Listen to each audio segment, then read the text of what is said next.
The world is full of large cities, human anthills that never sleep. São Paulo, Brazil, New York, United States, Mumbai, India. Chaotic traffic, skyscrapers everywhere, people rushing around trying to live their lives. But none of them compare to Chongqing, China. To give you an idea, here you don't know if you're on the ground floor or the 22nd floor. The train isn't underground. It goes through buildings in the middle of the city. The squares are built on top of skyscrapers, and yet you've probably never heard of it. That's why today Bello Mundo takes you to Chongqing, the most impressive city you never knew existed, which looks more like an urban experiment than a real city. Number 1. Location and general information. Chongqing is located in southwestern China, in a mountainous region surrounded by two giant rivers, the Yangtze, the largest river in Asia, and the Jieling, one of its main tributaries. This geography, full of uneven terrain and natural barriers, says a lot about what is to come, because it is precisely this that has transformed the city into a veritable laboratory of urban creativity, as you will see later. Another highlight of Chongqing is its relentless climate. Summers are scorching and extremely humid, to the point that the city has been nicknamed one of China's three furnaces, alongside Nanjing and Wuhan. At the height of summer, temperatures often exceed 110 degrees Fahrenheit, with suffocating humidity that makes the heat index skyrocket. Winters, although moderate in temperature, generally ranging between 5 and 10 degrees, are marked by a persistent damp cold and thick fog that covers everything. No wonder this place is also called the City of Fog. In short, get ready to sweat in the summer, bundle up in the winter, and hardly see the sun for much of the year. Administratively, it is one of 4 Chinese cities with municipality status under direct administration, along with Beijing, Shanghai, and Tianjin. This means that it is not part of any province and governs a gigantic territory on its own, more than 30,000 square miles, equivalent to Austria. But what makes Chongqing truly unique is its population. There are more than 32 million inhabitants within the municipal limits, which makes it, according to many criteria, the most populous city in the world. Many people would say that the largest city in the world is Tokyo, but spoiler alert, Tokyo is not exactly a city in administrative terms. This is because it is not a single city with a centralized mayor, as we know it here. It is a metropolitan municipality composed of several autonomous districts, such as Shinjuku, Shibuya, Minato, and others. Each of these districts has its own mayor and local assembly, almost as if they were independent cities. This is similar to what happens in California with the San Francisco Bay Area. Cities such as San Francisco, Oakland, and San Jose are independent municipalities with their own city halls, laws, and administrative structures, but they form a single, highly integrated metropolitan region connected by infrastructure, economy, and culture. In other words, saying that Tokyo is a single city is the same as saying that the Bay Area is a single city, which is technically incorrect. Chongqing, on the other hand, is a single city with its own government, continuous territory, and everything under the same administration. Despite its impressive size, Chongqing is relatively unknown outside China. It does not have the international fame of Beijing or Shanghai, perhaps because it is far from the coast and traditional tourist routes. To understand how it all began, we need to take a few steps back. Number 2. History. To understand how this city, almost invisible on the global map, became the largest in the world, we need to go back in time. For centuries, it was just an isolated village, surrounded by mountains and inhabited by local fishermen and traders. The region was once home to the Kingdom of Ba in ancient times, but spent much of its history on the margins of the great Chinese imperial centers. Everything began to change at the end of the 19th century, when China was forced to open its ports to international trade. In 1901, a Japanese concession was established on the banks of the Yangtze River, the largest in Asia, and this marked the beginning of local modernization. But the turning point came in the 30s, with the Japanese invasion of the north of the country. In 1938, the Chinese government moved the capital there, making the city the center of resistance during the war. From an isolated village, it became a military base, a refuge for refugees, and the target of heavy bombing. Its bravery in the face of the attacks earned it the title of City of Heroes. With the end of the war, the place ceased to be the capital, but continued to grow.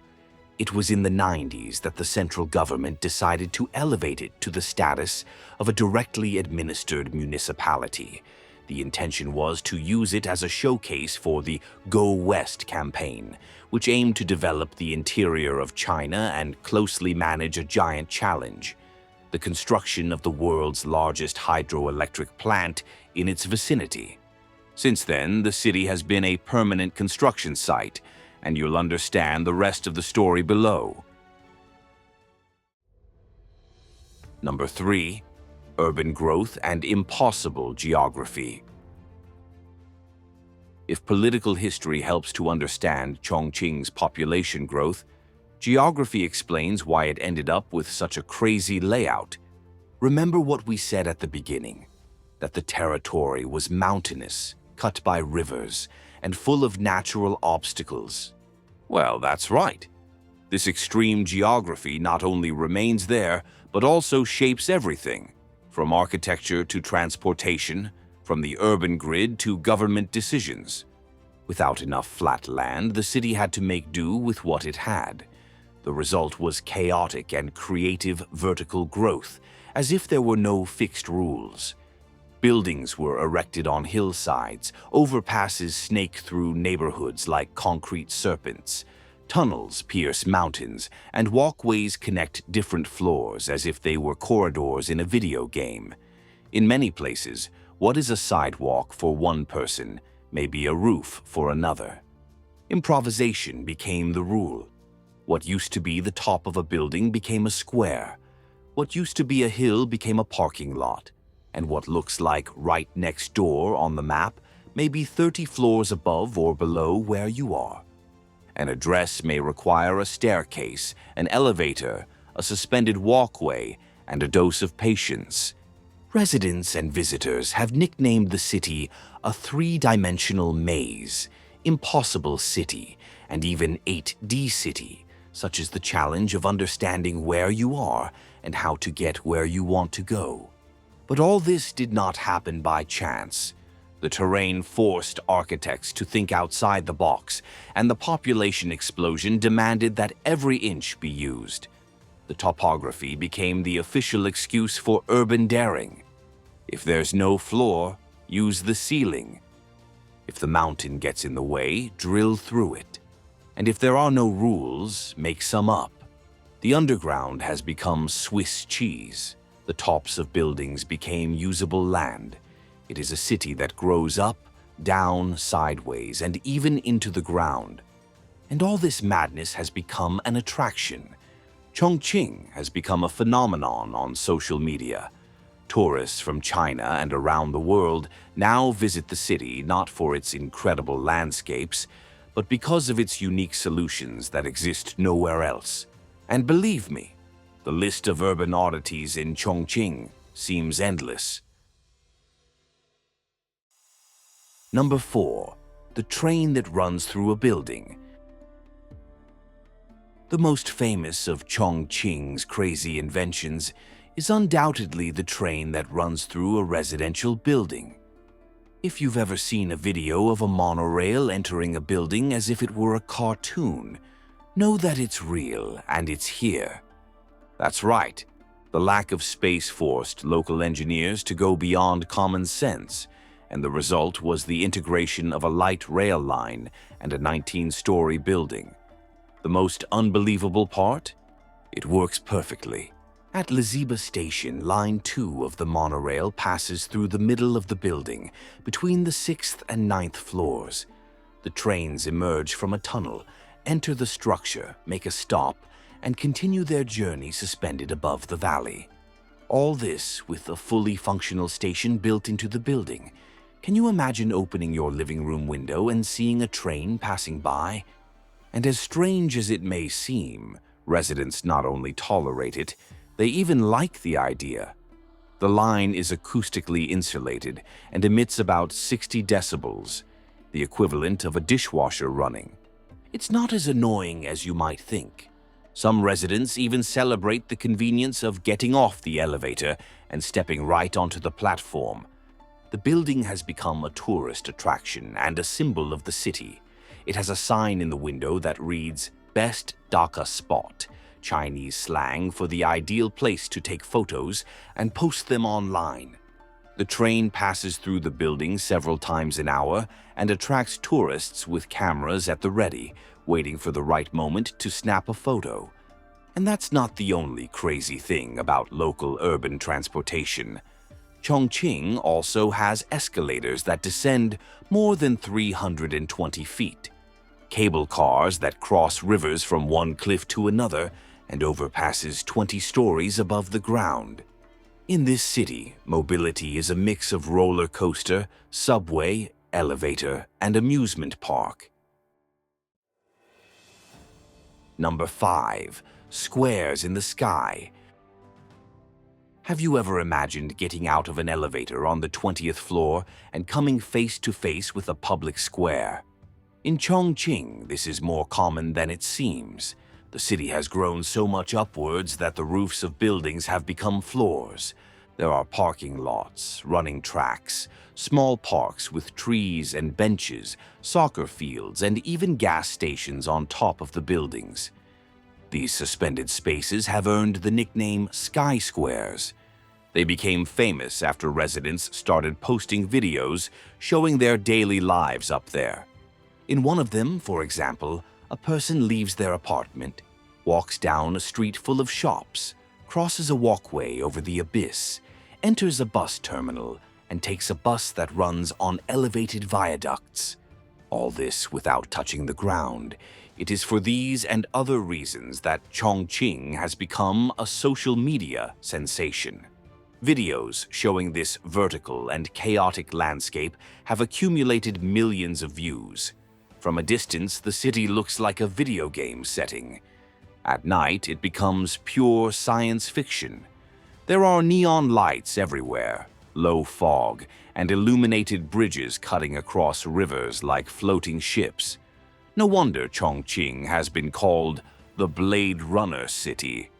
Among the tourist attractions that take advantage of this unique view, the Hongya Cave stands out.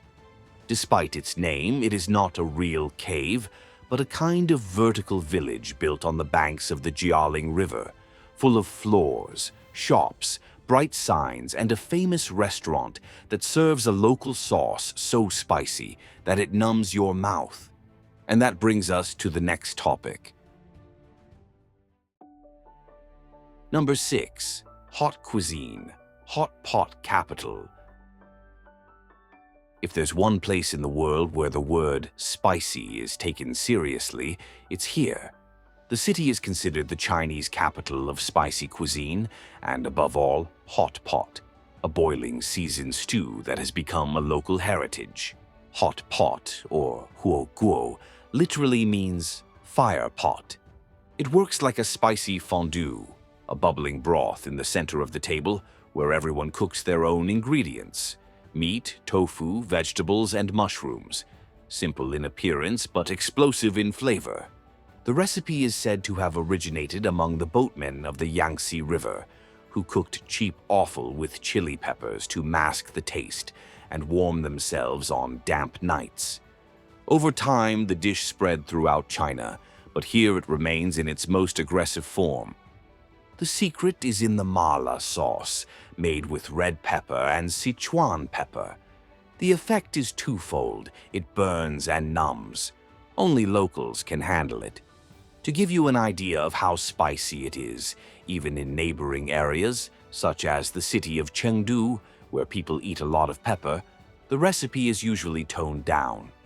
And the most curious thing is that hot pot is eaten all year round, even on days when the temperature reaches over 100 degrees Fahrenheit. Some people swear that sweating from the food helps cool the body. The restaurants are always full, with customers sweating and smiling around the pot. Today, it is estimated that there are more than 50,000 hot pot restaurants operating here, from small bars to luxury restaurants, employing millions of people. The largest has almost 900 tables and serves up to 5,000 customers at the same time. Number 7. Smart City and the Future. To finish our tour after talking about the location, history, and completely crazy urban solutions, we come to the icing on the cake. Because this metropolis is not just concrete, smoke, and pepper, it also wants to be a giant in technology and innovation. In recent years, the city has been positioning itself as an urban laboratory for artificial intelligence, sensors, and big data. In 2024, President Xi Jinping himself visited the site to see up close how it is leading a new generation of smart cities in China. A system called the Smart City Brain is already in operation there, a digital command center linked to more than 40 sub-centers and 1,000 local offices. Together, they monitor everything that happens on the streets in real time. If there is a landslide, traffic jam, or a fight between neighbors, the sensors detect it. Artificial intelligence analyzes it, and the response is already on its way. Police, ambulance, fire department, everything is coordinated with precision. In 2024, for example, more than 50,000 people were evacuated before major storms caused landslides. In another case, thermal detection cameras identified a forest fire starting, and firefighters arrived before the fire spread. Even arguments in public squares are now resolved more quickly. In pilot areas, this system has reduced certain types of crime by almost 40%. Mobility has also entered the digital age. Since 2021, the BYD Ski Shuttle, an autonomous monorail that operates 9 miles without a driver, has been connecting outlying areas. A surface subway that is fast, electric, and driverless. Everything is integrated and intelligent.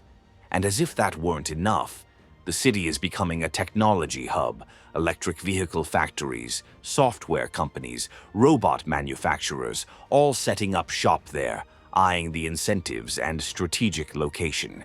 Ultimately, what this metropolis is building is more than an urban center. It is a showcase of what is to come.